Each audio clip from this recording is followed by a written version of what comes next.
In this video, I'm not going to talk about the ATN Site 2 or the Obsidian app so much as how to live stream video from your phone using the Obsidian app to Facebook Live or YouTube Live. To do this, we'll use a website called vidih.com.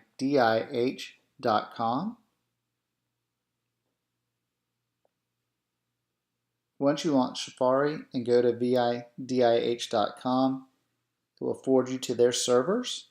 You will see tap to log in. Really, this isn't a login in the sense of username and password. When you tap this, it's going to launch a script that will install the vidih VPN tunnel on your phone. This tunnel allows you to connect to the vidih servers and they act as if they were an Apple AirPlay server, allowing you to stream via AirPlay to Facebook or YouTube.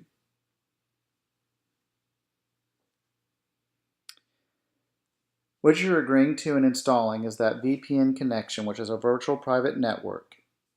It does allow the owner of the VPN tunnel, in this case vidih, to see what you're doing while connected to that tunnel.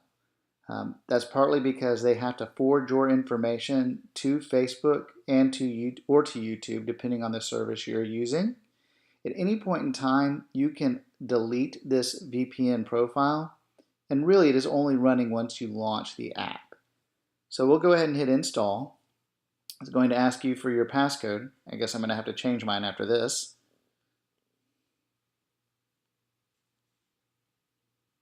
It'll ask you again if you want to install. It's just telling you that VPN traffic is secure, but can be monitored by the VPN server.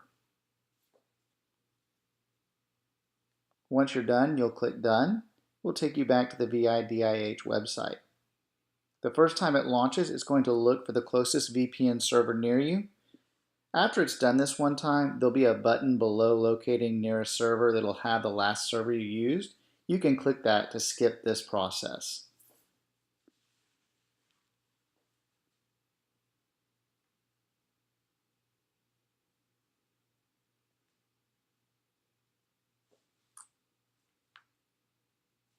All right, now you'll see running in free mode across the top. What this means is the app is limited to 2 minutes of live streaming on any one of those services. To get to the unlimited streaming, you'll have to pay $3.99 for the vidih app. And at this point, I can't tell the app does anything other than collect your $3.99. But we'll go ahead and tap it. It's going to ask if I want to launch the App Store. I'll say download, open an app store. Now I've already paid for it, so it won't show $3.99. It'll just show the cloud symbol for me to re-download the app. Once it's downloaded, I don't have to hit open. I go back to the vidih website. From here, I'll tap on the running in free mode again to actually unlock the website. It's going to ask you for your iTunes ID.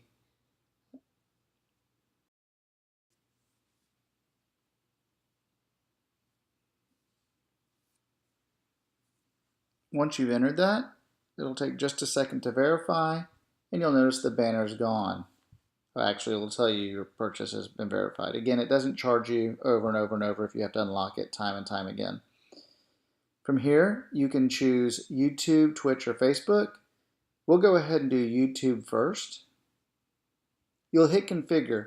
I've already done this a couple of times, so it's not going to ask me as many questions. Couple of things. You must have a YouTube channel. You must have a validated channel that allows you to run YouTube Live. All that can be done from the dashboard in YouTube, and there's plenty of tutorials out there to show you. So when you hit Configure, it will ask you to log in. Once you log in, it will tell you that vidih is going to manage your YouTube account. There are a lot of apps that do this. The reason they have to, though, is because they are passing the video off from their VPN or from their AirPlay server to your Google account for live streaming. I did notice there was about a 15 to 30 second delay between live and what's actually posting on YouTube, but it works fairly well. Let's go ahead and hit allow.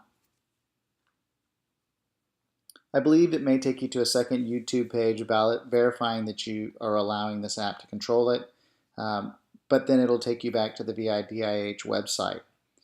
Once you've validated your YouTube site, you can then go ahead and launch AirPlay, and you will see some new AirPlay channels. I obviously have Apple TVs in a living room and a bedroom, but now I have these new VIDIH 540, 720, and 1080p YouTube.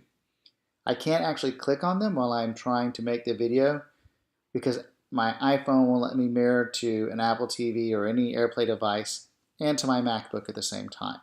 So normally you would hit 720 or whichever one you want. It would start. Once it starts, it is actually live streaming what you're doing on your phone. So be very careful. From there, you could go in and open your Obsidian app, connect it to your site, your ATNX site, or you'll probably work fine with a Thor as well, and start streaming your hunt live. If you wanted to do Facebook, it's similar. You click the Facebook tab. There's two options: Facebook timeline for a personal account, or a Facebook page if you're the admin or moderator of one of the sites like the ATN owner support groups. For this one, we'll choose a Facebook timeline. Same thing, it's going to warn you that VIDIH can connect to Facebook and can post on your behalf. You can turn any of these off at any time through Facebook settings or YouTube settings. But go ahead and click OK. It's going to launch Facebook and it's going to say, what do you want to call your live stream? You can call it anything you like.